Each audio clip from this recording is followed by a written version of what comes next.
Assalamualaikum warahmatullahi wabarakatuh. Perkenalkan saya Lulu Fikri Nabila, NPM S1D0711-078. Pada kesempatan kali ini saya akan memaparkan hasil dari faktor-faktor yang mempengaruhi impor gula pasir di Indonesia tahun 1980 hingga 2010. Bab 1. Pendahuluan. Latar belakang. Gula pasir merupakan salah satu dari 9 bahan pokok yang sangat dibutuhkan oleh seluruh kalangan masyarakat, dan jumlah penduduk yang terus meningkat dari tahun ke tahunnya mengakibatkan jumlah produksi gula pasir dalam negeri tidak cukup untuk memenuhi kebutuhan masyarakat, sehingga pemerintah melakukan impor gula pasir untuk memenuhi kebutuhan akan gula pasir dalam negeri. Impor gula pasir dalam negeri telah menarik minat banyak pelaku pasar, sehingga menimbulkan masalah dan kesulitan dalam pengendalian.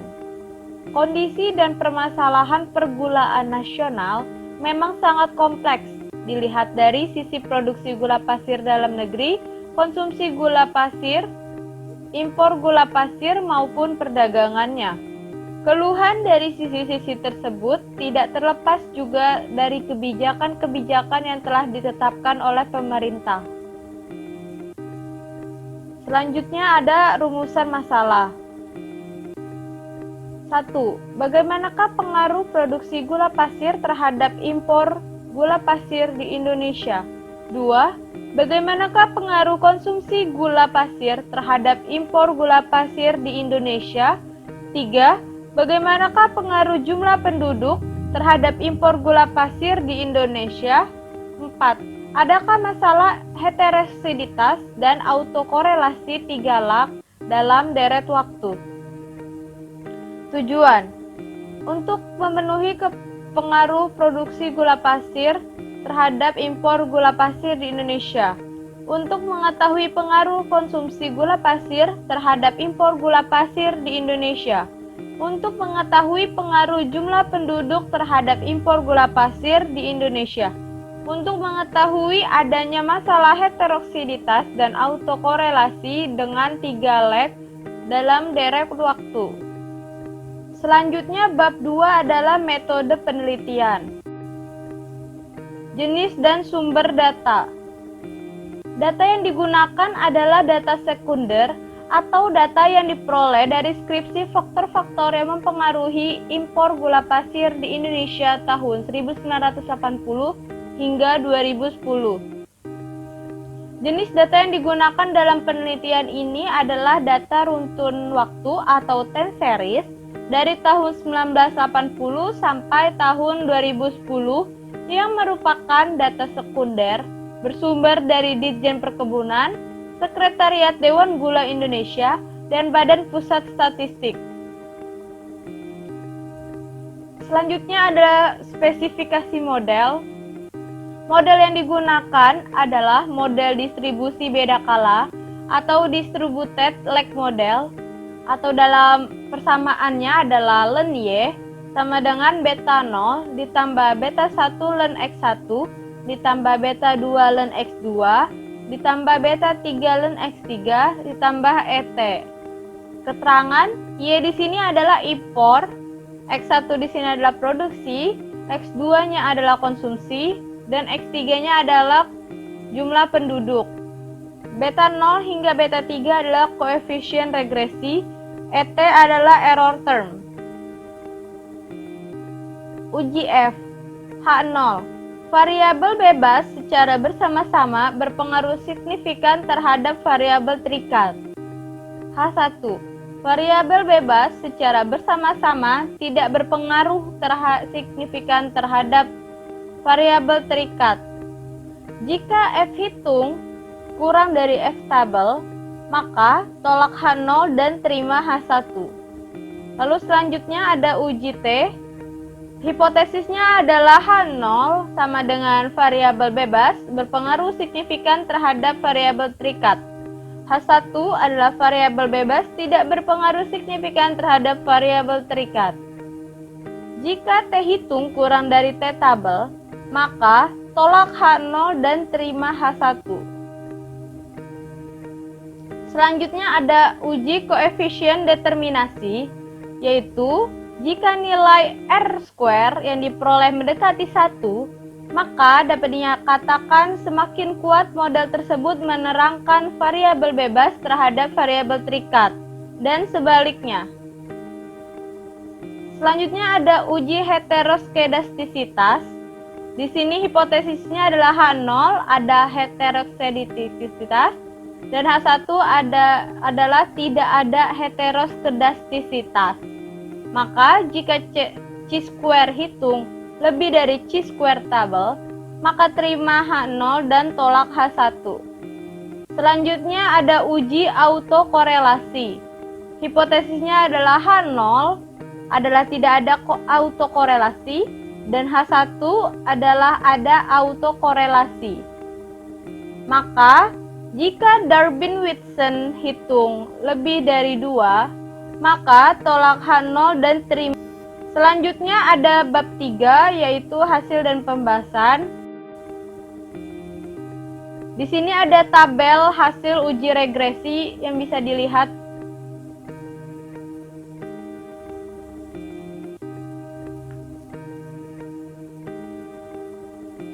Selanjutnya ada interpretasi dari hasil uji regresi. Yang pertama adalah uji F. Di sini nilai F hitung sebesar 9,41 dan F tabel sebesar 2,59. Hal ini menunjukkan bahwa F hitung lebih besar dari F tabel. Maka keputusannya adalah signifikan terhadap hasil dari uji F. Dapat disimpulkan bahwa variabel produksi gula pasir, konsumsi gula pasir, dan laju pertumbuhan penduduk berpengaruh positif dan signifikan terhadap variabel impor gula pasir. Selanjutnya adalah interpretasi hasil dari uji T. Uji yang digunakan dalam penelitian ini adalah membandingkan nilai T hitung dengan T tabel pada derajat kepercayaan alfa 5% sebesar 1,71. T hitung konsumsi sebesar 0,83, T hitung penduduk sebesar 0,79, dan T hitung produksi sebesar 0,54. Uji T dapat diketahui bahwa tidak ada pengaruh variabel independen dengan variabel dependen karena nilai T hitung lebih kecil dari nilai T tabel. Selanjutnya ada interpretasi hasil dari uji koefisien determinasi. Di sini diperoleh nilai adjusted R² sebesar 0,54.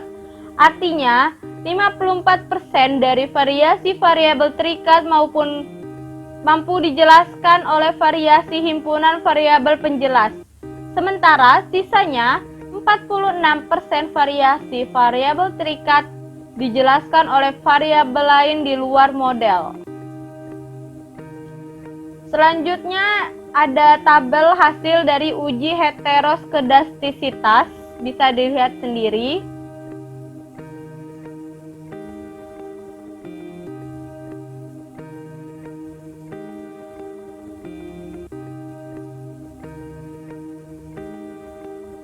Dan selanjutnya ada tabel hasil dari uji autokorelasi leg pertama, bisa dilihat di sini.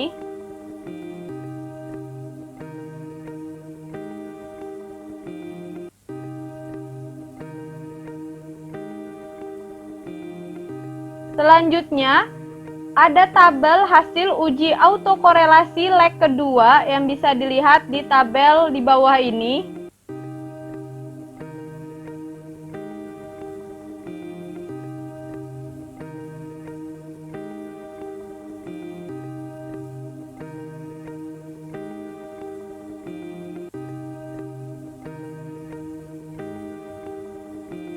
Dan yang terakhir ada hasil tabel dari pengujian uji autokorelasi leg ketiga, bisa dilihat pada tabel di bawah ini.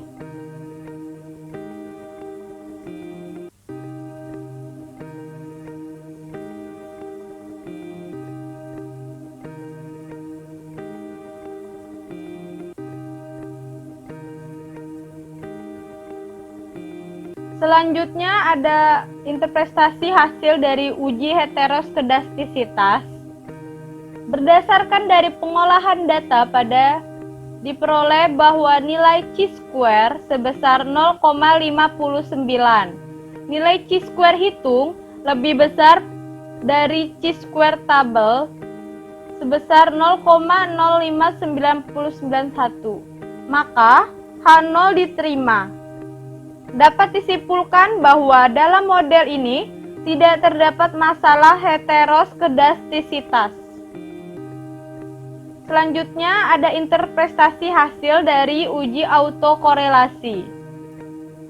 Pada leg pertama, nilai Darwin-Watson yang diperoleh adalah sebesar 1,932384. Lalu leg kedua sebesar 1,853028. Dan leg ketiga sebesar 1,890907. Sehingga berdasarkan metode tersebut diperoleh nilai kriteria terkecil adalah pada leg kedua. Berdasarkan hasil terkecil pada leg kedua diperoleh nilai chi-square sebesar 0,4545, lebih besar dari derajat kepercayaan alfa 5%. Maka H0 diterima dan H1 ditolak. Karena nilai Darwin-Watson kurang dari 2, maka tidak terjadi autokorelasi dalam model ini. Selanjutnya saya akan membahas hasil dari pengaruh jumlah penduduk terhadap impor gula pasir.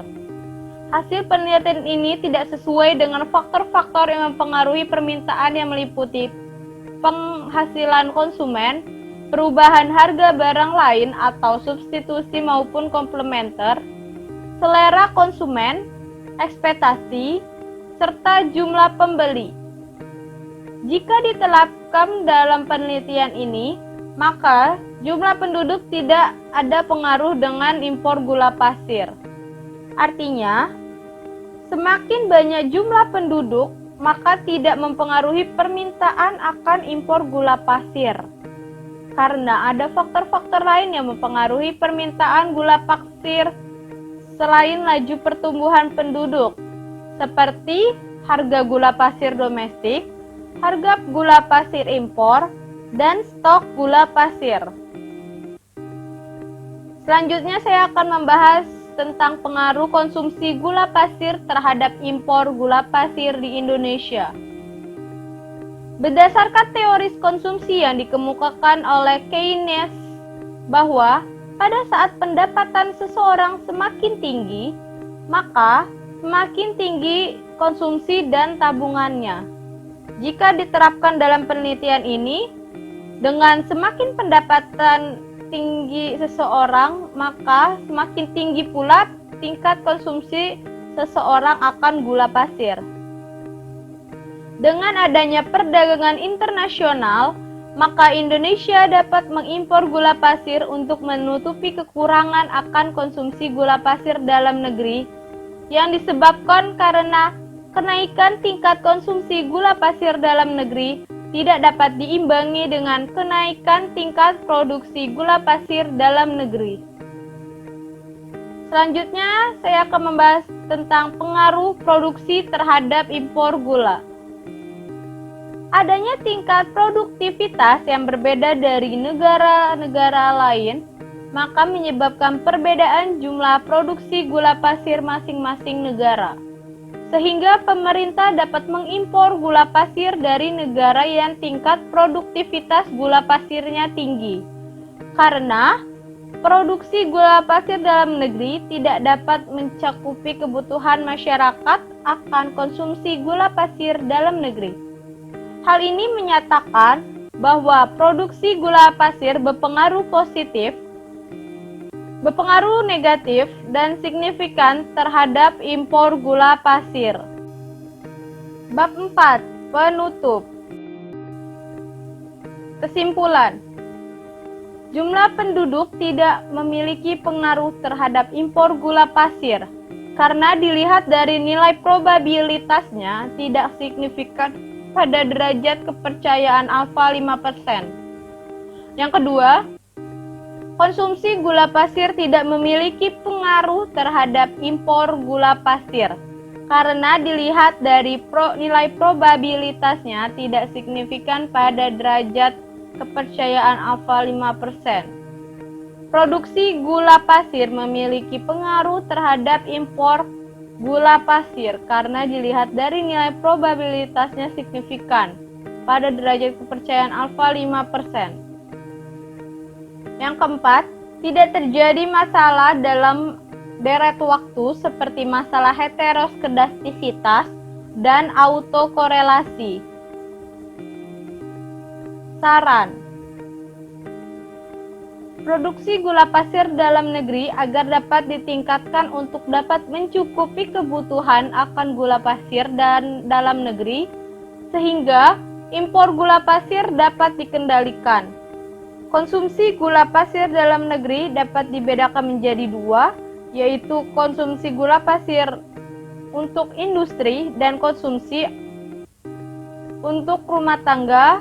Konsumsi gula pasir untuk industri makanan dan minuman, menggunakan gula pasir yang menggunakan untuk industri, misalnya menggunakan gula rafinasi, sedangkan untuk konsumsi rumah tangga supaya dapat mengurangi konsumsi gula pasir atau mengganti dengan gula yang rendah kalori karena terlalu banyak mengkonsumsi gula yang dapat menyebabkan penyakit kanker dan diabetes.